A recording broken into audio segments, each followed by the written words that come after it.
Periyar Maniammai Institute of Science and Technology, Tanjavur. CSE with specialization in AI and ML, data science, cybersecurity and more. இங்கே எந்த கட்சியை பற்றி நம்ம பேச வேணாம். திருப்பியும் சொல்கிறோம், மாநில உரிமைகள் சம்பந்தப்பட்ட பிரச்சனை இது. அதில் அண்ணாவுடைய முழக்கம் பாராளுமன்றத்தில் என்ன முழங்கினாரோ நம்மளுடைய முன்னாள் சட்டத்துறை அமைச்சர் சொன்னதில் நாங்கள் உடன்படுறோம். அம்மையார் இந்திரா காந்தி அம்மையார் இருக்கும்போது, வாஜ்பாய் இருக்கும் பொழுது திமுக அன்னைக்கு அழுத்தம் கொடுத்து அன்னைக்கு ஒரு சிறப்பு சட்டத்தை கொண்டு வந்தாங்க. இந்த 7.18 நிலைப்பாடுங்கிறது நம்ம ஒத்துக்கிறோம். ஆனால் ஒவ்வொரு காலகட்டத்திலையும் ஒன்றிய அரசு ஒரு புதுசா ஒரு பாலிசி கொண்டு வரும். இன்னைக்கு நம்ம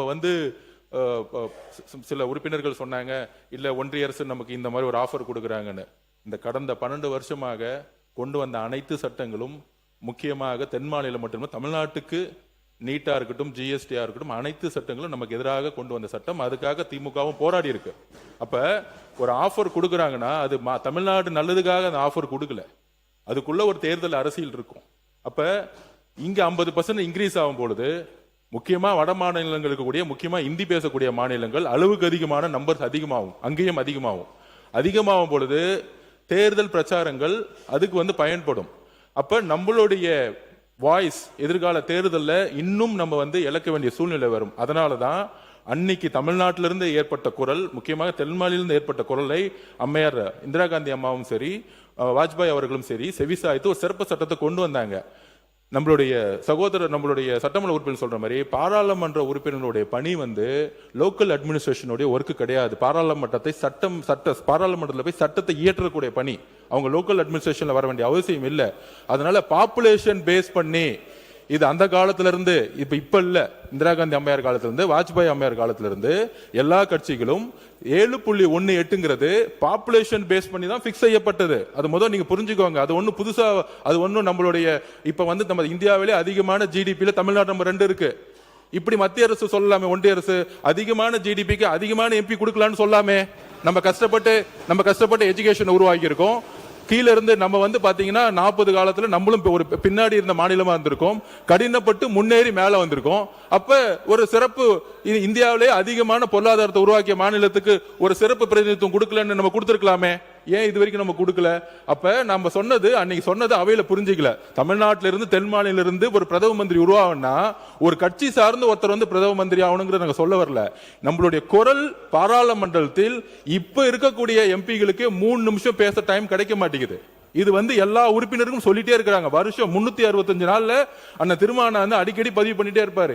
ஏன் அண்ணன் அன்புமணி அடிக்கடி பதிவு பண்ணிட்டே இருக்காரு, நான் எம்பியா இருக்கும்போது எனக்கு ஒரு 3 நிமிஷம் கூட டைம் கிடைக்கல. இப்படி இருக்கும் பொழுது நாளைக்கு 880 எம்பி ஆக்குறீங்க, இன்னும் ஒரு பாப்புலேஷன் இங்க 1000 எம்பி ஆகிங்களா, 1500 எம்பி ஆகிங்களா? ஒண்ணு இல்ல. இப்ப இங்க இருக்க 234 எம்எல்ஏ பாப்புலேஷன் பேஸ் பண்ணி நம்ம 500 எம்எல்ஏ ஆகுனா எல்லாத்துக்கும் பேசுறதுக்கு வாய்ப்பு கிடைச்சிருமா? அப்படி கிடையாது.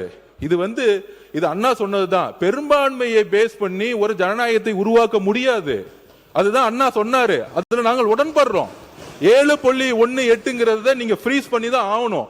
50% எம்பியை நீங்க இன்க்ரீஸ் பண்ணீங்கன்னா, இல்ல அதுல ஒரு சூட்சமா இருக்கு. அதுதான் நான் திருப்பி சொல்றேன். 7.18ஓட நாங்க 50% எம்பி தரோம் அப்படின்னா வட மாநிலங்களோட பிரதிநிதித்துவம் அதிகமாகும். திருப்பி யூபியோட பிரதிநிதித்துவம் அதிகமாகும் பொழுது, பீகார் ஆகும் போது, மத்திய பிரதேச ஆகும் போது, குஜராத் ஆகும் போது, இந்தி பேசக்கூடிய மாநிலங்களுக்கு 50% இன்னும் எம்பிக்கள் அதிகமா கிடைப்பாங்க.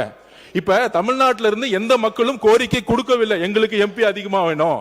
இப்ப தருமபுரி மக்களோ, கிருஷ்ணகிரி மக்களோ, இல்ல இங்க சென்னையில இருக்கவங்களோ, எங்களுக்கு பாராளுமன்றத்தை உடைச்சு இன்னொரு எம்பி ஆக்குன்னு எங்க கோரிக்கை வந்துச்சு? தமிழ்நாடு மக்கள் இது வரைக்கும் எந்த கோரிக்கை இல்லையே.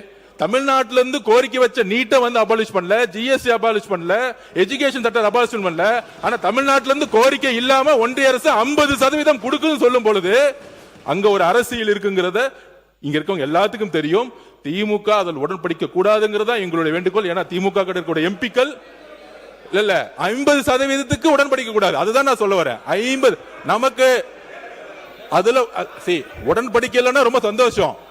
அதுல எந்த விதமான கருத்து வேறுபாடு கிடையாது. நான் திருப்பி சொல்லி போறேன், மாநில கொள்கையில் வரும்போது நாம் எல்லாம் இணைந்துதான் ஆகணும். நான் திமுக எதிராக எந்த கருத்தையும் சொல்லல. தமிழக வெற்றி கழகமும் திமுகவும் அதிமுக ஒரு நிலைப்பாடு எடுத்துருச்சு, அது ஓகே. ஆனால் எப்படி வாஜ்பாய் காலத்திலேயோ, எப்படி அம்மையார் இந்திரா காந்தி காலத்திலேயோ மாநில உரிமைக்காக எல்லோரும் சேர்ந்தோமோ, திமுகவும் காங்கிரசும் விசிகேவும் கம்யூனிஸ்ட் தோழர்களும் ஐயுமும் எல்லோரும் சேர்ந்து அப்படி ஒரு 50% வந்தால் கடுமையா எதிர்த்து நிக்கணும். அதுல நாங்க பதிவு பண்றோம். திமுக எதிர்த்து நின்னாங்கன்னா ஏப்ரல் மாசத்துல இந்த பில்ல வராம பாத்துக்கிட்டு திமுகவோட எம்பிக்கள் காரணம், அதையும் நான் பதிவு பண்றேன். மாநில உரிமை வரும்போது திமுக தான் அதை எதிர்த்து நின்னாங்க.